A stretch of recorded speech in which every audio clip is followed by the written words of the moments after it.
Welcome. You're on The Fringe Show. I'm your host, Dr. Tatiana Zalan, and I go live every Friday at 2 p.m. Dubai time. The Fringe helps you to navigate the rapidly changing world and increase the odds of your success. Here we talk about technology, startups, and mental models of successful entrepreneurs so that you too can take advantage of the opportunities that are offered to us in the new digital world. This is a live show. It's just a reminder. And so please make sure that you allow Facebook and StreamYard to identify yourself so that I can see your names and can reply to you in person if necessary. So please comment, ask questions, and as we go on the go, really. Yeah. Hello a few. There are a couple of people I know. Hello, Larissa. So great to see you guys. Girls, ladies, wonderful. As you probably, it's my second show ever. Last time I had my first show ever, and you probably would remember that I talked about three things that excite me as far as technology and different ideas go. We talked about Bitcoin and cryptocurrencies, life extension and age reversal, and we also talked about an interesting idea of startup cities and nations. And today we're going to continue on the topic of Bitcoin and cryptocurrencies. Today's show topic is myths and half-truths about Bitcoin and cryptocurrencies. And there are a lot of them, as you will see. We will discuss three of them in particular. First, crypto is a scam. Second one, crypto is used for money laundering. And the third one is crypto wastes too much energy, so we should really ban it. What I've decided to do is to present you with all of that you hear and all that noise in the media. This is absolute misinformation and disinformation, sometimes very, very intentional. So today we're not going to talk about opinions or feelings. We're going to talk about facts, but because facts don't really care about your opinions. And because we're going to talk about a lot of facts, I brought with me a few academic papers, some industry studies, as well as other articles and, generally speaking, industry information with facts and figures to help you understand what really is going on. Now, let's start with the first one. Cryptocurrencies are scams.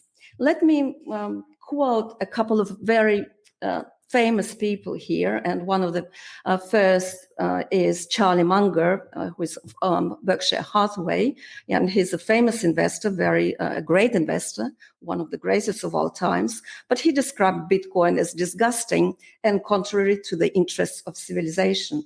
Warren Buffett, also of Berkshire Hathaway, another famous investor, value investor, he called Bitcoin a delusion and a red poison squared.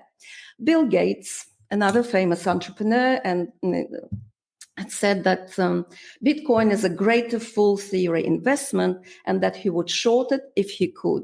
There was a recent New York Times that ran a story that said Bitcoin will ruin the planet because, of course, it wastes too much energy. The Financial Times, again, recently said, well, it's ideal for criminals, terrorists, and money launderers. Another prominent economist, Jeffrey Sachs, said Bitcoin offers nothing of social value. And of course, the president, the ex-president, the ex-chief of the International Monetary Fund, Christine Lagarde, has to step in and say something about that as well. So she called it a tool for totally reprehensible money laundering activity. So I want to ask you a question, and that's kind of a bit of a rhetorical question. When was the last time that Gates, Munger, and Buffett have recently dealt with conflicts, war, terror, rampant corruption, triple-digit inflation, and lack of political freedom? When was the last time that they did that? Why do we have to look at the world through the lens of developed country, if you wish, from a very elitist perspective as well? Let me ask you this question. Maybe some of you will know the answer, or at least approximately. How many people do you think are like you and me, Me coming from Australia, Australian dollar is pretty stable currency. Well, British pound, Japanese yen, Canadian dollar, maybe Swiss franc as well. They're all stable currencies. How many people do you think in the world live in the world of stable currencies?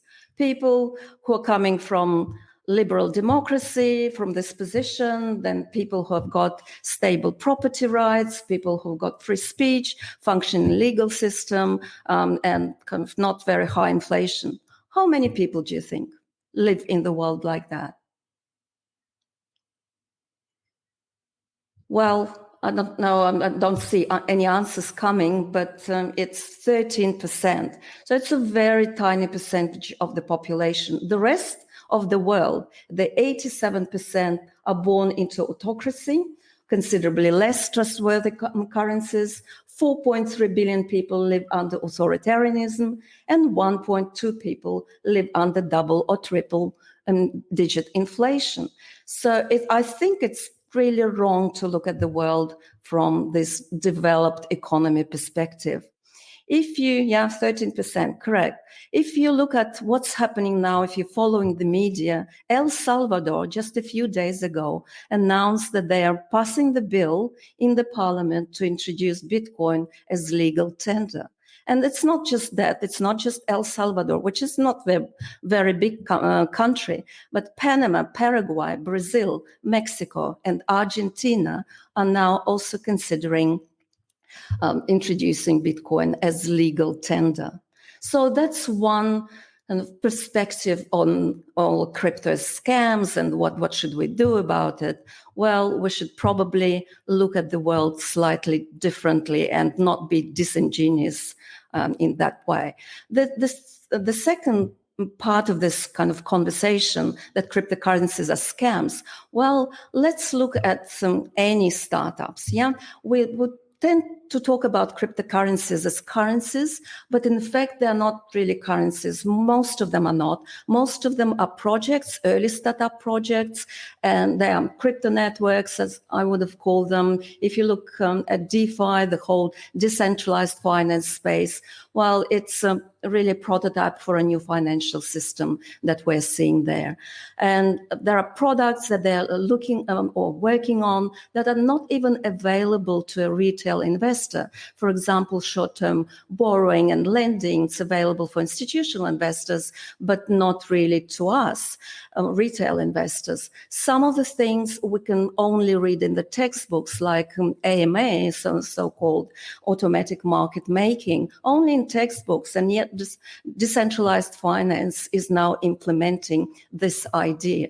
What does it tell you? What it tells you is that it's just a plethora of startups that are trying to do completely different things in the face of market and technological uncertainty. And yes, some of them are scams. Really very open scams, but a lot education of the customer would really help. Some of them are just bad projects. They are just like any other startups that will fail. They don't either have product market fit, they probably don't have a good community, and community is absolutely important for crypto because of adoption. And sometimes there are bugs. And there was a famous the so-called DAO hack in 2016 when because of the bug in the system, a lot of funds were siphoned out, $60 million were lost, but eventually they tried to recover it, and that was successful. So when you're considering that cryptocurrencies are scams, let's pay attention to these two things. We should be looking at them from the perspective of the majority of their population who live under very, very different conditions. We are very privileged. They are not. And the second point here is just like with any startups, there are scams and there are very unsuccessful projects. 95% of startups fail, and cryptocurrency projects are no different. Let's now look at the second argument, that crypto is used for money laundering. And if you look at the money being laundered today, not through cryptocurrencies, but just generally speaking in the world, it's hard to estimate, but we think it's probably between 2 and 5% of global GDP, or it's between $800 to $2 trillion in current US dollars. And there are some concerns with crypto. Crypto is supposedly anonymous. Then it's difficult to track transactions, movements of Bitcoin in particular and other cryptocurrencies. So that's what kind of the official line goes. And the lack of control, of course, it's disintermediated and nobody controls this cryptocurrency, which is completely right. Yeah. So how many of these concerns are true? And to understand that, we first need to go back to the origins of Bitcoin. I don't know how many of you have heard anything, who invented it, why that was invented, and so on.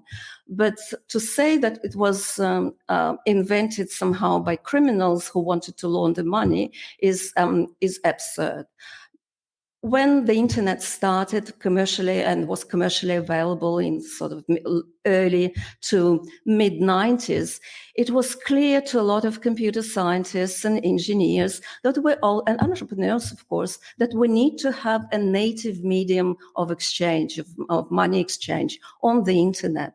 And this is what a group of computer scientists and engineers and tech enthusiasts have set out to do, to invent digital money, to invent money which is native to the internet, which is supported by cryptography. This kind of research was not done in a garage. It was done in major universities around the world and even in some defense departments. So that's the history of Bitcoin. And Satoshi Nakamoto happened to be the one who solved some of the most interesting issues in computer science. I'll probably do a separate show on Bitcoin's origin because I think it's so important to understand where we're coming from.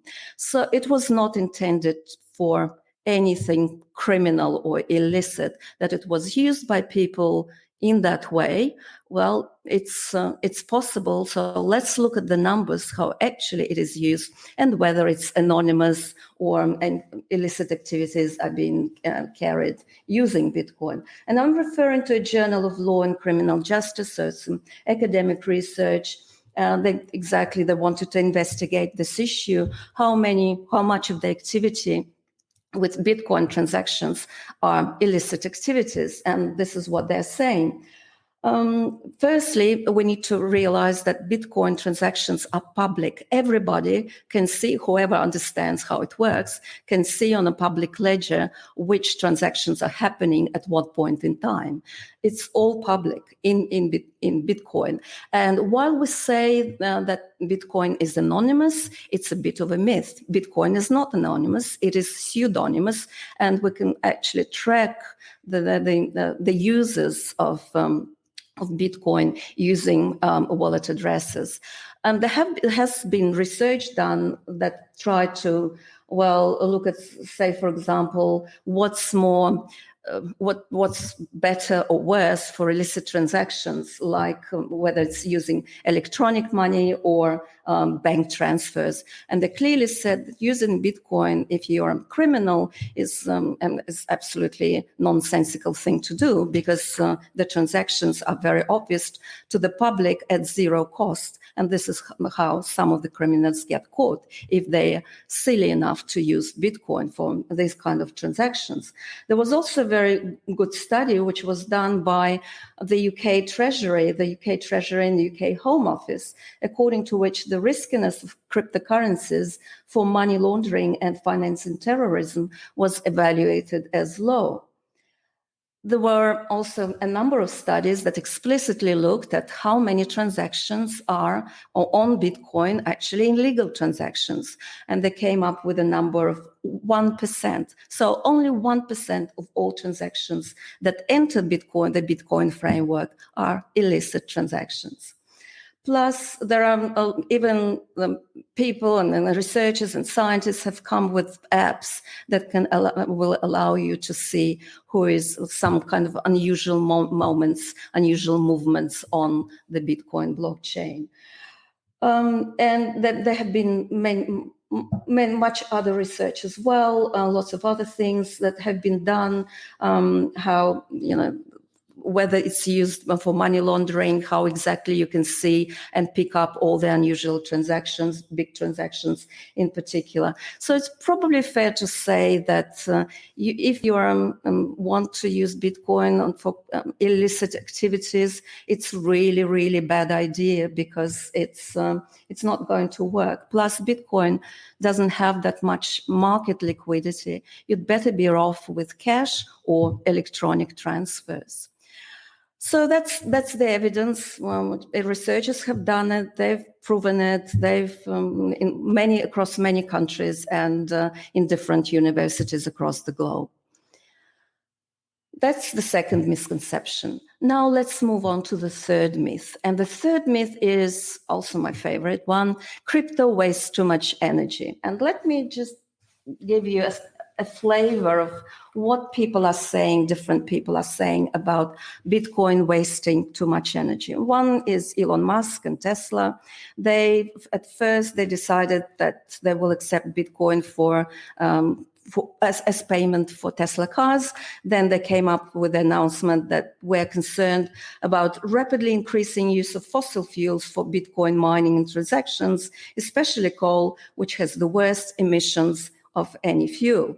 Senator Elizabeth Warren, I just watched her recently, came up with saying on Twitter, Bitcoin requires so much computing activity that it eats up more energy than entire countries. Cryptocurrencies like Bitcoin are terrible for the environment. That's what she said as well. The best thing we can do for climate change, for all things, is to crack down on environmentally wasteful cryptocurrencies.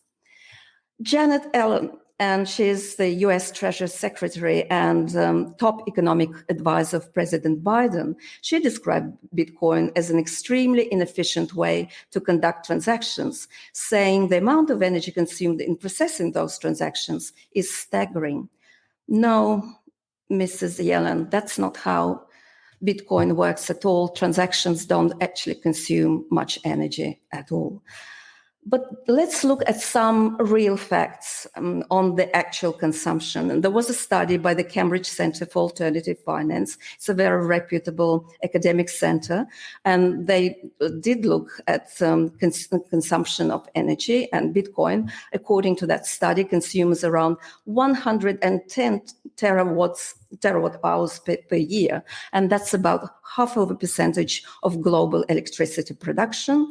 And that's roughly equivalent to the amount of energy for Malaysia or Sweden and, Argentina, the Netherlands, the United Arab Emirates and Norway, pretty much there as well. So it does consume a lot of energy, and that's a very valid criticism. But there is a lot more to this argument than just this wasteful energy, because you cannot equate energy consumption with carbon emissions. These are two different things. What you can do and should do is that you need to know the precise energy mix. So how much of this energy that Bitcoin consumes is clean energy, carbon neutral energy, maybe it's hydro, and so on. So there is a very good article. It's been recently published in Harvard Business Review, but by Nick Carter, and he's a thought leader in the blockchain space, and he debunks this myth about wasteful resources and wasteful energy. Energy mix, it's really hard to calculate, but there were a couple of studies that I will quote as well that looked at that particular issue. And one report in 2019 suggested that 73% of Bitcoin's energy consumption was carbon neutral. So it's coming from renewable sources. And that's largely because of the abundance of hydropower in places like China and Scandinavia, where Bitcoin is mined. And most of Bitcoin mining is happening in China. And they're using hydro energy. Another piece of research is estimated that that was 2020, that this figure is close to 39. So one said it's 73%, another study said it's 39% as far as carbon neutrality of Bitcoin is concerned. But even if we take this lower number, it is still almost twice as much as the US grid. So the US grid alone generates twice as much electricity, or rather it's not really carbon neutral at all. So we can't really look at energy consumption as a valid metric at all. And the second argument, that Bitcoin can actually use energy that cannot be used by any other industry, particularly hydropower and flare gas, because flare gas is a byproduct of oil extraction, and this kind of gas is just wastage. So Bitcoin can use and does use this wasted energy. Plus, what we need to understand is that it's Bitcoin mining that consumes a lot of energy. It's not Bitcoin transactions, as some people are saying. That's incorrect. Clearly, that shows that they don't understand how Bitcoin actually works, and some other cryptocurrencies as well. It's about mining. It's not about transactions. And that leads us to another very critical misconception, is that Bitcoin's footprint is growing exponentially somehow. And there is one report that I would also want to quote that said, it's very widely reported, 2018 study, recently cited in the New York Times, that said that makes the shocking claim that Bitcoin could warm the Earth by 2 degrees Celsius. But there is very good reason to believe that that's not going to happen, because firstly, just like any other industry, Bitcoin is reliant on carbon, and there is more and more push away from carbon and towards more renewable sources of energy. The Bitcoin mining industry is absolutely no different, because miners are business people that are incentivized to go after cleaner and cheaper and better energy. Plus, it is wrong to believe that the crypto community is not doing anything about the environmental sustainability of Bitcoin. On the contrary, there was a recently signed crypto climate accord, which just kind of united under this idea that we need to make mining more sustainable. The second largest cryptocurrency in the world, second largest network, which is Ethereum, well, it's moving from this sort of wasteful proof of work consensus to a different type of consensus that doesn't consume energy at all. It's called proof of stake. It's a little bit technical, but when I do another show, I'll try to explain how Bitcoin mining really works. Plus, and this is even more important than all the points made before, Bitcoin is designed in a way, it's designed in a special way, and it's kind of it has inbuilt constraints on the number of transactions it can do at a particular point in time, and also on the revenues of miners. That's in Bitcoin's code, and nobody will ever be able to change this code. So there will be a moment when all mining revenues will stop, they will go to zero, and miners will only be living, so making their profits out of transactions. And transactions, as we've just seen, they do not consume a lot of energy. So Bitcoin is clean and energy saving. Well, not yet, but it will get there. And just before maybe we go, let me quote another study that was done by an investment firm. And they are also because they're an investment firm, they invest other people's money, and they're very much concerned about, is it clean? Is it not clean? Will our investors want it? And so on. This particular company, it's ARK Invest, an investment company. They invest in disruptive technologies only. That's one of the most successful investment companies in the world at the moment, with very, very high returns. They invest in AI and driverless cars, including in blockchain and cryptocurrencies. This is what from their report. In our view, the concerns around Bitcoin's energy consumption are misguided. Contrary to the consensus thinking, we believe the impact of Bitcoin mining could become a net positive to the environment. And then they produce a number of facts, and what they were saying, and actually also quite interesting, that the energy, just imagine, that's a figure from their report, the energy wasted by those appliances in the US only that are switched on, but really nobody is using this at the moment. This kind of on but inactive household appliances can power about a year and a half of Bitcoin mining. So there is a lot of energy already being wasted.